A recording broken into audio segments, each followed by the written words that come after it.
అంటే ఇంకొన్ని ఆధారాలను నేను మీ ముందు పెట్టదలుచుకున్నాను.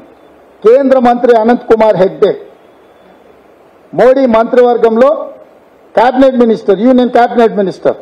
ఎప్పుడైనా 2017లో ఆయన ఇచ్చిన స్టేట్మెంట్ ఏంది?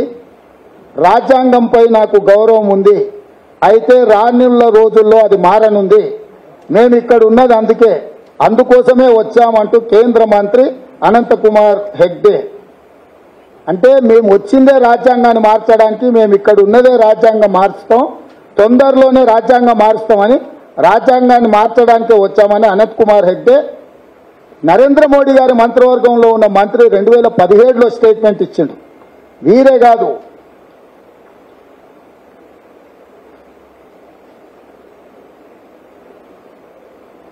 Speaker Sumitra Mahajan, Lok Sabha speaker 2014 to 2019 వరకు ఉన్న లోక్సభ స్పీకర్, రిజర్వేషన్ల అభివృద్ధిని తీసుకొస్తాయా? స్పీకర్ సుమిత్రా మహాజన్ కేవలం సామాజిక సమానత్వం కోసం అంబేద్కర్ అప్పట్లో రిజర్వేషన్ల వ్యవస్థను ప్రవేశపెట్టారు. అది 10 ఏళ్ల వరకు మాత్రమే ఉండాల్సి ఉన్నా ప్రభుత్వాలు 10 ఏళ్లకోసారి పెంచుకుంటూ వస్తున్నాయి. రిజర్వేషన్లు దేశాన్ని అసలు అభివృద్ధి పరుస్తాయా అని సుమిత్రా మహాజన్ అనుమానం వ్యక్తం చేశారు. అంటే లోక్సభ స్పీకర్, నరేంద్ర మోడీ గారు ప్రధానమంత్రిగా ఉన్న లోక్సభ స్పీకర్గా పనిచేసే సుమిత్రా మహాజన్ గారు రిజర్వేషన్లను వ్యతిరేకించుకుంటూ రిజర్వేషన్ల గురించి మాట్లాడింది.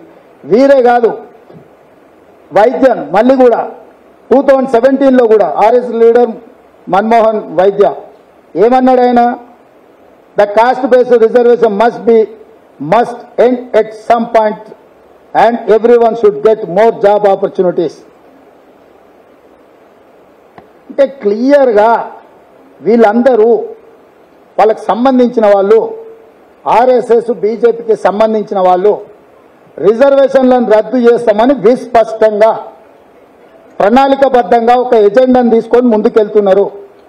ఇప్పుడు నేను అడుగుతున్నా భారతీయ జనతా పార్టీని, దేశ ప్రధానమంత్రిని, కేంద్ర హోంశాఖ మంత్రిని, ఎన్డీఏ ఉన్నప్పుడు, సెకండ్ టైం ఎన్డీఏ వాజ్పేయి గారు ఉన్నప్పుడు ఫిబ్రవరి 1, 2000 సంవత్సరంలోనే మొదలుపెట్టి ఫిబ్రవరి 22, 2000 సంవత్సరంలో జస్టిస్ వెంకటాచలయ కమిషన్ అపాయింట్ చేసి రాజ్యాంగాన్ని మారుస్తున్నాము. అప్పుడు ప్రాతిపదిక ఏం చూపించారు? 50 సంవత్సరాలు పూర్తయింది రాజ్యాంగాన్ని మనము అమలు చేసుకోవడం. 50 సంవత్సరాల తర్వాత ఈరోజు రాజ్యాంగంలో మార్పులు చేయాలనుకుంటున్నాం, దానికోసం వెంకటాచలయ కమిషన్ అపాయింట్ చేసినామన్నారు. దాని మీద నరేంద్ర మోడీ గారు, అమిత్ షా గారు ఆలోచన ఏంది? వాళ్ళు ఏ విధానం? అసలు ఆ రోజు అపాయింట్ చేసిన కమిషన్ని తప్పుపడుతున్నారా? వాజ్పేయి ప్రభుత్వాన్ని కూడా తప్పుపడుతున్నారా? జస్టిస్ వెంకటాచలయ ఇచ్చిన నివేదికను మీరు ఏం చేసిండ్రు? దాని పట్ల మీ వైఖరి ఏంటి? అదేవిధంగా 2014 తర్వాత నీ మంత్రివర్గంలో ఉన్న వాళ్ళ నుంచి మొదలు పెడితే స్పీకర్ గారు కూడా రిజర్వేషన్లు వద్దు అని మాట్లాడినరు.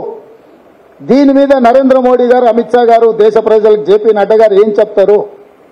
అందుకే ఈరోజు ఈ దేశ ప్రజలకు, ఈ దేశంలో ఉన్న ప్రతి ఒక్కరికి నేను విజ్ఞప్తి చేస్తున్నా. ఈసారి మీరు భారతీయ జనతా పార్టీకి వేసే ప్రతి ఓటు మీ ఎస్సీ, ఎస్టీ, బీసీ, ఓబీసీ రిజర్వేషన్ల రద్దుకు ఉపయోగపడతాయి. మీరు రిజర్వేషన్లను రద్దు చేసుకోవాలి. రాజ్యాంగంలో సమూలమైన మార్పులు జరిగి ప్రాథమిక స్వేచ్ఛకు భంగం కలగాలనుకుంటే భారతీయ జనతా పార్టీకి మీరు ఓటు వేయండి. మీరు భారతీయ జనతా పార్టీకి వేసే ప్రతి ఓటు మీ రిజర్వేషన్లు రద్దు అయితే నేను బల్ల గుద్ది చెప్తున్నా, ఈ రిజర్వేషన్లు ఉండాలి. బలహీన వర్గాలకు 50% క్యాప్ తీసి అడిషనల్ రిజర్వేషన్స్ ఇవ్వాలి అని అంటే కాంగ్రెస్ పార్టీకి ఓటు వేయండి. ఈరోజు రాజ్యాంగాన్ని మార్చి రిజర్వేషన్లు రద్దు చేసే వాళ్ళు ఎన్డీఏ కూటమి.